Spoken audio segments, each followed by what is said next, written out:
बिस्मिल्लाहिर्रहमानिर्रहीम। अस्सलामु अलैकुम। आज का जो हमारा टॉपिक है वो न्यू सैलरी स्लैब के हवाले से है और टैक्स ईयर 23 के लिए जो प्रपोजल और टैक्स रेट का सेनेट में पेश किया गया है, आज हम उसमें डिस्कस करने जा रहे हैं कि इसकी एक हमने कंपैरिजन शीट बनाई है टैक्स ईयर 22 की और जो टैक्स ईयर 23 में इम्प्लीमेंट हुआ है, यानी कि ऑनवर्ड ये भी जो होगा, तो उसको हम आज डिस्कस करने जा रहे हैं कि सैलरी टैक्स हमारे फेवर में आया है या इंक्रीज हुआ है। तो चलें हम अपनी वर्किंग को स्टार्ट करते हैं। सबसे पहले ये देखें आपके सामने ये एक्सेल की फाइल ऑलरेडी ओपन है। ये देखें सैलरी टैक्स रेट बजट 2022-23 है। New salary slab for salary individual है और एक कंपैरिजन शीट है, इसको हम ओपन कर लेते हैं। ये देखें सबसे पहले सैलरी पर मंथ आ रही है और पर ये फिर उसके बाद ईयरली है कि ईयरली अगर हम यानी कि एक बंदे की 50,000 रुपये पर मंथ अगर सैलरी ले रहा है तो सालाना उसकी 6 लाख होगी सैलरी 6 लाख है। और जो टैक्स रेट अप्लाइड 2022 में होगा, ये चीज़ एक क्लियर कर लें। 30 जून 2022 को 22 तक जो हमारा रिटर्न जाए यानी कि इम्प्लीमेंट होगा जो रेट, वो ये सामने टैक्स रेट अप्लाइड 2022 है और प्रपोज इन टैक्स 2023 के अंदर ये जो रेट इम्प्लीमेंट होंगे, यानी कि अगले साल की को ये रेट इम्प्लीमेंट होगा, यानी कि ये समझे जून के बाद इम्प्लीमेंट ये रेट होगा हमारे पे, ये जो अभी पेश किया गया है बजट में। तो ये चीज़ गलती ना कीजिएगा कि ये ना हो कि आप इसी साल का जो है रेट यही समझ के ये इम्प्लीमेंट कर रहे हो, टैक्स ईयर 23 का रेट अलग है और टैक्स ईयर 22 का अलग है। चलें हम आगे देखते हैं। देखें अगर कोई शख्स 50,000 पर मंथ अगर सैलरी ले रहा है तो 6 लाख उसकी सैलरी है, तो टैक्स ईयर 22 में भी वो एग्जाम था और टैक्स ईयर 23 के अंदर भी वो एग्जाम है। देखें इसमें तो पहले यानी जो पहला सैलरी स्लैब है इसमें तो कोई भी चेंजेस नहीं है। और कोई शख्स 1 लाख रुपए सैलरी पर मंथ ले रहा है और सालाना 12 लाख रुपए उसकी सैलरी है, तो टैक्स ईयर 22 के अंदर वो 30,000 रुपए टैक्स की मद पे करेगा। और जो बजट के अंदर पेश किया गया है न्यू टैक्स स्लैब, उसके अंदर वो सिर्फ 100 रुपए पे करेगा। 6 लाख से लेके अगर 12 लाख उसकी सैलरी है तो वो सिर्फ और सिर्फ 100 रुपए पे करेगा इस पे। नेक्स्ट पे आ जाते हैं। इसी तरह अगर 50,000 है, सालाना 18,000 कमा रहा है, तो वो जो सैलरी है वो 90,000 देगा। ये तो मैंने एक इंडिविजुअल इस तरह बनाते गए हैं। अब जैसे थर्ड स्टेज जो उसमें आ जाएंगे स्लैब के अंदर 24 यानी कि 12 से 24 में ये थर्ड स्लैब है। अगर 12 लाख से 24 लाख होगा तो टैक्स ईयर 22 के अंदर 1,80,000 रुपये पे करना होगा इनको और टैक्स ईयर 23 के अंदर सिर्फ 84,000 पे करना होगा। और ये देख रहे हैं आप जो नेगेटिव फिगर आ रही है, किया क्या है टैक्स ईयर 23 से माइनस कर दिया टैक्स ईयर 22 को, तो 29,900 रुपये यानी कि आपकी सैलरी में इंक्रीज हो जाएंगे जो आप घर लेके जाएंगे। तो होता क्या था, वैसे 30,000 रुपये अगर टैक्स कट जाता था डिपार्टमेंट में जमा करवाना होता था ऑलरेडी, अब क्या होगा कि आप 100 रुपये जमा होगा, बाकी 29,000 आपके अकाउंट में ज़्यादा गिरे करेंगे। ठीक है।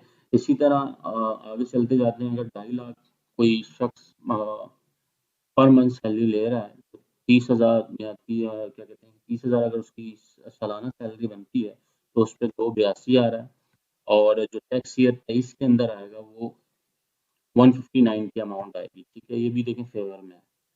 इसके अलावा अगर आप देख लेते हैं कि 60 लाख पे आ जाते हैं। अगर 5 लाख है और सालाना 60 लाख रुपए कमा रहा है वो शख्स, तो 8,94,000 टैक्स ईयर 22 में उसने पे करने हैं और 6,54,000 टैक्स ईयर 23 में पे करेगा। यानी कि देखें ये भी फेवर में है। इसके बाद आ जाते हैं 1,20,00,000 पे। 1,20,00,000 पे देखें जो करंट ईयर के अंदर जो टैक्स इम्प्लीमेंट होगा वो 23,45,500 है और जबकि टैक्स ईयर 23 सॉरी ये जो है 23,45,500 टैक्स ईयर 22 का है और टैक्स ईयर 23 के अंदर वो 20,04,000 रुपये जमा करवाएगा अगर 1,20,00,000 वो सालाना कमाता है, तो ये भी फेवर में है। इसके अलावा अगर कुछ शख्स 2 करोड़ 40 लाख रुपए कमाता है साल के। तो इस पे ये हुआ है, ये हम जो है इंक्रीज हुआ है टैक्स इस पे ऊपर तक जो है। अगर आप देखें 1 करोड़ 80 लाख तक जो टैक्स आ रहा है वो फेवर में आ रहा है। जैसे अगर कोई 20 यानी कि 15 लाख तक 16 लाख तक 17 यानी कि अगर पर मंथ कोई बंदा 20 लाख रुपए अगर कमाएगा तो ये इसके फेवर में इस साल नहीं आएगा। टैक्स ईयर 23 के अंदर नहीं आएगा क्योंकि ये टैक्स ईयर 22 में फेवर में था इसके। यानी कि 72 लाख 95 हजार उसने यानी कि टैक्स ईयर 22 में जमा करवाने थे। लेकिन जो बजट के अंदर पेश किया गया है सैलरी टैक्स लैब उसके अंदर 78,054 पे करेगा वो। देखें ये भी अमाउंट अगर इसी तरह 30 लाख रुपए पर मंथ कमाता है और सालाना 3 करोड़ 60 हजार बनते हैं तो इस पे भी ये क्या है, ये उस इंडिविजुअल सैलरी पर्सन के फेवर में बात नहीं है, अनफेवर में बात गई है। तो इसी तरह ये देखें एक स्लैब, तो ये मैंने छोटा सा एक आपको डेमो दे दिया, कंपैरिजन दे दिया कि क्या डिफरेंस और क्या हुआ। वैसे तो ये जो बजट में टैक्स रेट अप्लाई किए गए हैं ये बहुत अच्छे किए गए हैं, ये फेवर में आ रहा है हर इंडिविजुअल के, यानी कि जो सैलरी है वो अब से ज़्यादा आएगी। एक नज़र इसी कंपैरिजन को, ताकि कंफ्यूजन ना हो, तो इसी कंपैरिजन को हम नीचे देख लेते हैं कि करंट जो रेट है इसका टैक्स ईयर 22 का जो कार्ड है वो वो क्या है, और टैक्स ईयर 23 के अंदर जो बजट के अंदर पेश किया गया है वो क्या है।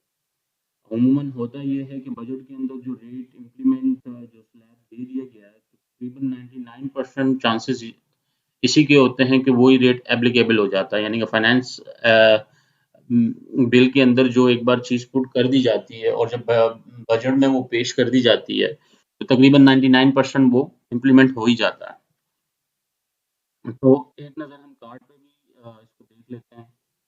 ये देखें, ये है टैक्सेबल इनकम। अगर देखें ये चार्ट है टैक्स का, वो ऊपर हमने कैलकुलेशन की है, मैं आपको दिखा भी दूं कि वो इम्प्लीमेंट किस तरह हुआ है, उसमें भी इंशाल्लाह मैं आपको एक ही लेक्चर के अंदर वो बताऊंगा। अगर आप किसी फर्म के अंदर काम कर रहे हैं और डेटा ज़्यादा है, इंडिविजुअल को देखने के बजाय एक साथ एक ही फॉर्मूले के अंदर सारी चीज़ें एक साथ आ जाएंगी। ये देखें, ये है करंट ईयर का है, ये इसमें पूरा यानी कि इफ़ का फार्मूला लगा के पूरी कंडीशंस लगाई हुई हैं, और सेकंड वाले में भी इसी तरह की इफ़ की कंडीशन लगा के पूरा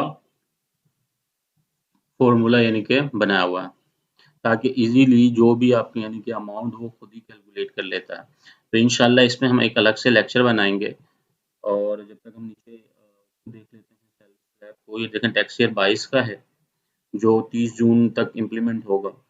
6 लाख तक 0% है, 6 लाख से लेके 12 लाख में 5% यानी कि इम्प्लीमेंट होगा, यानी कि 6 लाख एग्जम्प्टेड है, बाकी 6 लाख में 5% इम्प्लीमेंट करेंगे अमाउंट जो भी बनेगी। फिर 12 लाख से 18 लाख 12 लाख तक एग्जम्प्टेड है, 12 लाख के ऊपर जो भी अमाउंट होगी 30,000 रुपये एक तो देना होगा, प्लस 10% उस अमाउंट पे जो 12 लाख से माइनस करने के बाद जो अमाउंट आएगी उसके ऊपर इम्प्लीमेंट कर देंगे। इसी तरह 18 से 25 से फिर 90 आ जाएगा, और 15% है, फिर 25 से 35 से 1,95,000 जमा करवाना पड़ेगा, और 17.5% अमाउंट ऑफ जो 25 लाख से ऊपर होगी वो जमा करवानी होगी। इसी तरह 25 से 50 है 3,70,000 है और 20% है। इसी तरह 50 से 80 है 6,70,000 और 22.5% है। 80 लाख से 1 करोड़ 20 है 13,45,000 25% है। 1 करोड़ 20 से 3 करोड़ तक है, इसमें 23,45,000 आपने जमा करवाना है, 27.5% इम्प्लीमेंट होगा 1 करोड़ 20 से ऊपर जो भी अमाउंट होगी। और 30 से 50 के अंदर 3 करोड़ से लेके 50 करोड़ तक जो भी अमाउंट आएगी 72,95,000 जमा करवाना होगा, प्लस 3 करोड़ से ऊपर जो वैल्यू होगी उसके ऊपर 30% इम्प्लीमेंट होगा। ठीक है, इसी तरह हम 5 करोड़ से लेके 7 करोड़ 50 लाख तक जो भी वैल्यू है इसके ऊपर 1 करोड़ 32,95,000 टैक्स देना होगा, प्लस 5 करोड़ से ऊपर जो फिगर आएगी उसके ऊपर 20% इम्प्लीमेंट हो जाएगा। 7 करोड़ 50 लाख से जो भी वैल्यू एक्सीड कर जाएगी उसके ऊपर 2 करोड़ 14,20,000 रुपये एक तो पे करना होगा, प्लस 35%। 7 करोड़ 50,000 से ऊपर जो भी अमाउंट होगी उसके ऊपर 35% इम्प्लीमेंट हो जाएगा। ये तो है करंट ईयर का टैक्स कार्ड। फाइनेंस बिल के अंदर जो इस बार जो स्लैब पेश किया गया उसको भी हम एक नज़र देख लेते हैं, ताकि कंपैरिजन सामने आ जाए जो ऊपर बनाया हुआ था। देखिए 6 लाख तक एग्जम्प्टेड है, 6 लाख से 12 लाख तक 100 रुपये है, और 12 लाख से 24 लाख 7% है। 12 लाख रुपए एग्जम्प्टेड है, बाकी जो 12 लाख आएगा उसके ऊपर 7% इम्प्लीमेंट हो जाएगा। 24 से 36 पे 84,000 रुपए जमा करवाने हैं, प्लस 12.5% लगेंगे। 24 के ऊपर जो भी अमाउंट होगी उसके ऊपर 12.5% इम्प्लीमेंट हो जाएगा। इसी तरह 36 से लेके 60 लाख तक 2,34,000 है, और 2,34,000 36 से ऊपर की जो फिगर होगी उसको 17.5% इम्प्लीमेंट हो जाएगा। 60 लाख से 1,20,00,000 तक है 6,54,000 प्लस 60 लाख से ऊपर जो भी फिगर होगी 22.5% उसके ऊपर भी इम्प्लीमेंट हो जाएगा हम उस अमाउंट पे। अच्छा, 1,20,00,000 से अगर हम एक्सीड कर जाएंगे तो 20,18,000 रुपए जमा करवाने होंगे, प्लस 1,20,00,000 से ऊपर जो भी अमाउंट आएगी उसके ऊपर 12.5% इम्प्लीमेंट हो जाएगा।